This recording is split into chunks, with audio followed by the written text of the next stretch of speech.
It is truly staggering to look back on all that has changed in Pokémon GO over the years. And not just the newer Pokémon introduced, but the sheer volume of QOL improvements and ways to interact with this virtual world of Pokémon.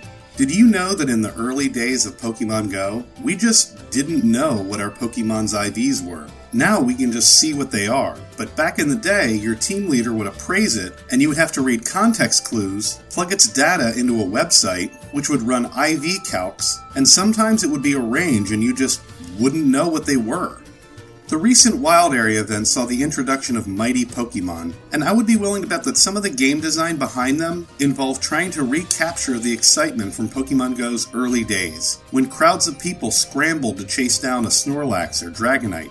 And that got me thinking of the other things that we've lost in Pokémon GO. What other moments or aspects of the game have become relics of the past? And more importantly, what could be done to recapture them? So here are 3 things in Pokémon GO that need to make a comeback.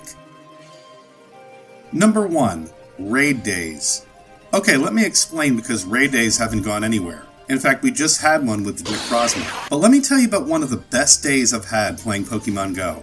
It was a day of frantic fun, full to burst with excitement, and one of my fondest memories playing this game. In April 2019, Shiny Lapras debuted in the game via the Pokémon GO Safari event on Sentosa Island in Singapore. No, I wasn't there. Are you kidding me? Look at my subscriber count. But the following month, the rest of the world got Lapras Raid Day, and it was an absurd amount of fun. My friends and I piled into a car and rode around town doing Lapras raids until one of us got a shiny. Then another. Then another. Unlike current raid days, the raids didn't reset every hour, so once you did one, that was it.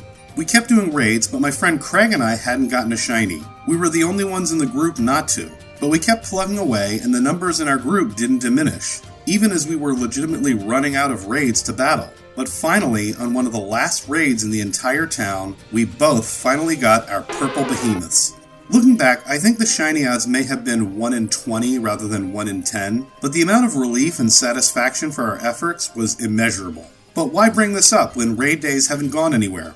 Well, let me ask you this. What happened to Lapras after Lapras Raid Day? Well, she's still in raids. Occasionally, Lapras is found in the raid rotation and players can still shiny hunt them there. So why is it that when Niantic releases the shiny for a similarly large Pokemon with no evolution or pre-evolution, and which can only be found in raids, they don't get their own raid day? Why have Pokemon like Druddigon, Turtonator, or Bombardier had their shinies unceremoniously thrown out without any fanfare? Granted, you can never capture the magic of Lapras, but how fun would a Drampa raid day have been? It seems like a huge waste to take these Pokemon, which don't spawn in the wild, and release their shiny without generating any excitement. Niantic could always keep them in the raid rotation like they already do and have with Lapras, but to me it seems like a waste of content to not have an event first. Let people hunt these Pokemon and sell some raid passes in the process. Number 2. Egg Hatching Regionals. Okay, let me ask you a question. When were the shiny regional Pokemon from the Hoenn region released? Well, that's easy. They were released at the Hoenn Tour. And when were the shiny regional Pokemon from the Sinnoh region released? Easy. They were released at the Sinnoh Tour.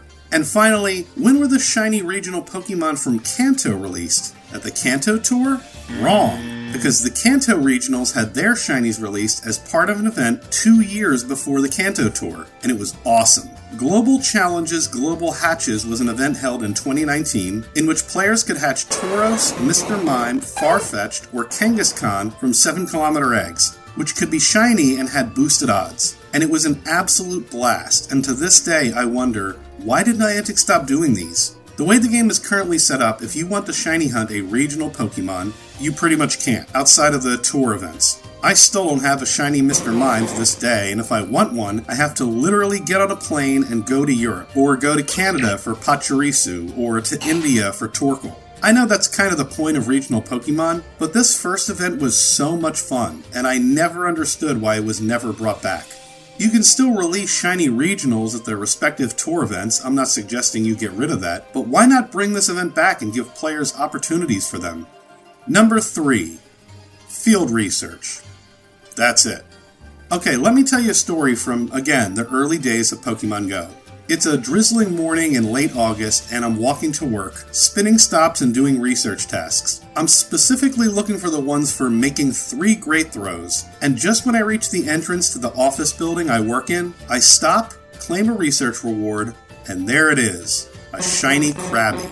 Now let me back up a bit 10 months prior, when Shiny Krabby was first released, along with the introduction of something brand new in Pokémon GO, Field Research. This amazing new feature would allow players to collect items and hunt for Pokémon by completing research tasks. And after 10 months of diligently completing every Make 3 Great Throws research task I could find, I finally obtained my shiny Krabby. It was one of, if not the single most satisfying moment I've had playing the game. One that I remember everything about a full 5 years after it happened. And the reason I'm talking about it now is because field research has effectively been thrown in the garbage.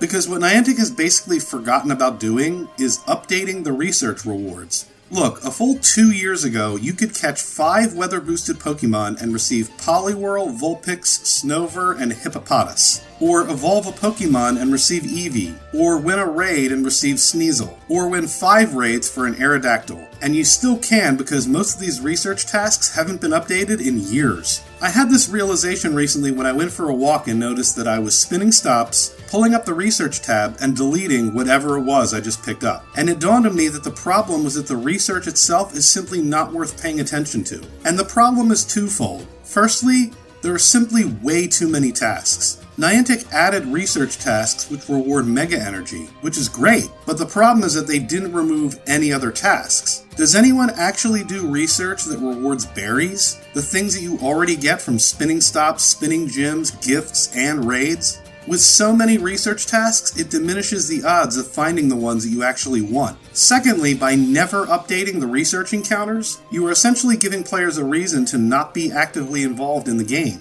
There was once a time when I would look forward to finding out what was in research each month. Now, I don't even think about it. Don't even seek out updates like I once did. That aspect of the game that contributed to one of my most treasured moments became an afterthought, something not worth staying informed of. And that is a shame, and something I think needs to be brought back to Pokémon GO. But what do you think of my suggestions? Is there anything from the game that you'd like to see return? Shout out to whoever suggested I become the CEO of Niantic. I'm working on it, bud. Thanks for watching, and I'll see you around.